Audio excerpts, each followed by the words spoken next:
जाको राखे साइया मार सके ना कोई। जी हाँ, जिसको बचाने वाला हो भला उसको कौन मार सकता है। एक ऐसा ही वाकया, एक ऐसी ही घटना जो अभी बिल्कुल सच्ची घटना है, ताज़ी अभी हाल ही के दिनों में। हम सब जानते हैं कि इजराइल और फिलिस्तीन के बीच पिछले 7 अक्टूबर से लगातार युद्ध जारी है, लड़ाई चल रही है पिछले 7 अक्टूबर से। लेकिन साथियों, कहा जाता है कि जिसको कोई बचाने वाला होता है ना, तो उसको कौन मार सकता है। एक ऐसी ही तस्वीर, एक ऐसी ही सच्ची घटना मैं आपको आज दिखाने जा रहा हूँ। साथियों, फिलिस्तीन और इजराइल के बीच पिछले 7 अक्टूबर से लगातार युद्ध जारी है।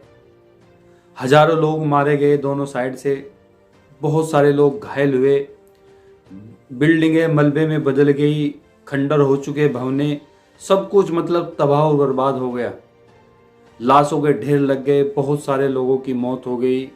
उसमें कुछ बच्चे, बूढ़े, जवान, सभी तरह के लोग इस युद्ध में, इस लड़ाई में मारे जा चुके हैं। लेकिन इसी बीच एक ऐसी तस्वीर निकल के सामने आई है जिसको अगर आप देखोगे तो आप भी हैरान हो जाओगे कि ऐसा कैसे हो सकता है। लेकिन ऐसा हो गया है फिलिस्तीन के अंदर, गाजा पट्टी के अंदर। आप सुनोगे तो आप भी हैरान हो जाओगे। साथियों, एक नवजात शिशु वो पैदा हुआ तब जब फिलिस्तीन और इजराइल के बीच युद्ध शुरू होने से कुछ दिन पहले, 2-4 दिन पहले वो बच्चा पैदा हुआ। और उसके बाद युद्ध शुरू हुआ इजराइल और फिलिस्तीन का। तो पिछले जब से युद्ध चल रहा है उनका, 5 अक्टूबर से लेकर और अब तक, साथियों आप हैरान हो जाओगे।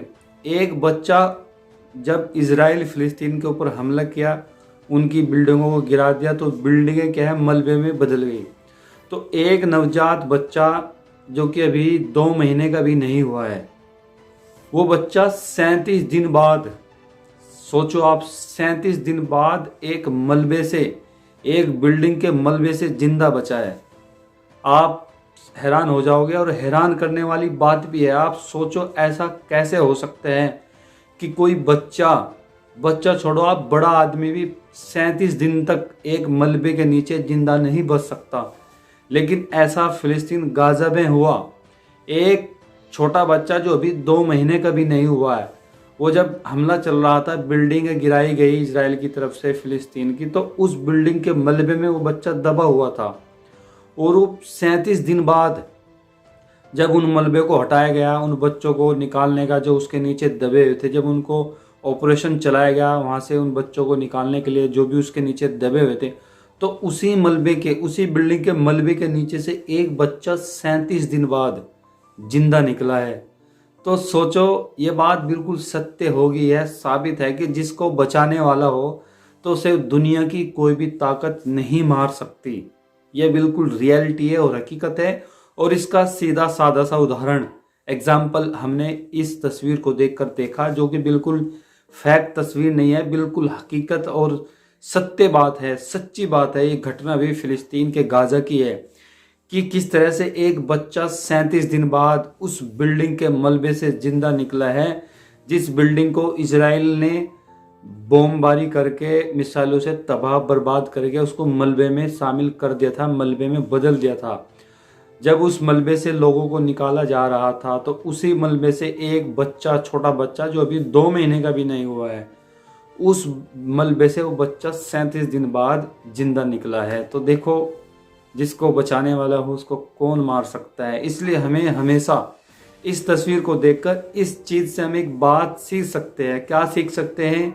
कि अगर हमारी फेथ, हमारा विश्वास खुदा पर हो, ईश्वर पर हो, भगवान पे हो ना, तो हमारा कोई कुछ नहीं कर सकता। बस बात है यकीन की, बिलीव करने की, ट्रस्ट करने की।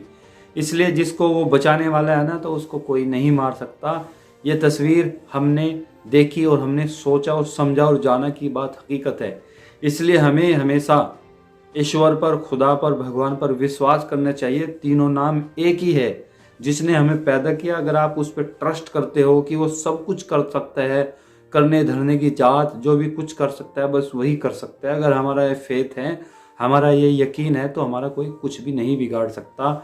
इस तस्वीर से आप ये बात भी सीख सकते हैं। तो चलिए, वीडियो अच्छी लगी हो तो वीडियो को लाइक करके जाए, शेयर करके जाए, और बात सच्ची हो तो कमेंट करके भी अपने फीडबैक हमें ज़रूर दें। और वीडियो पसंद आए तो हमारे यूट्यूब चैनल वाजिद मोटिवेशन को भी जरूर सब्सक्राइब करें। चलिए, बहुत बहुत शुक्रिया। Thank you so much.